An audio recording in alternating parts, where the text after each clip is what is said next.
there is a difference between generations and also culture. If you are doing business at a global level, or even within Canada with different demographic, different culture, depending on the culture, some of them will move faster, others will not. So you always have to factor in culture and the demographic, which generations also they're in. 100%. And even I would actually add on to that is language. And by language, I mean that someone's English from another country is actually quite different to, let's say, for example, my English. We think very differently. So sometimes I'll ask, this actually happened when I got my VA.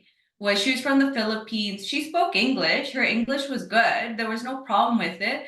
But I noticed that I had to be very specific with the way I said things because it was so easy for interpretation because she was just, for example, not used to hearing things the way you say it here in Canada. You know, over in the Philippines, they may say things differently. And then so in translation, you know, she probably translates it differently to what I was actually saying. So even that, I think, is a very important part of it too.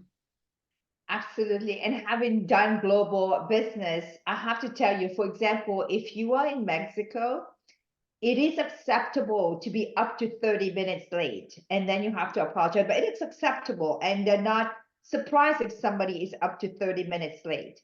But if you're in the US, if you're in Germany, if you are in Switzerland, you have to be right on time. They normally show up 5 minutes before and they start right on time. So if you're 1 minute late, you will need to apologize. 100%.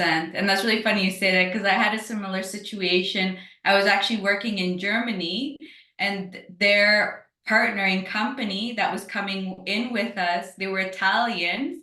And Italians have a very similar thing that they're always late and they have their different things that they do. And it was funny to hear, you know, the Germans are like, oh, yeah, that's how the Italians are, you know. So it's just like learning that culture is very, very important. And it also, I think, like I said, talking about like the frustrations, once you understand how they are, I feel like it reduces the frustrations because you understand that they're working from a different paradigm and I don't know, it just makes life easier. You don't have to stress about it and get angry every single time because, you know, they're breaking maybe something that you would never do.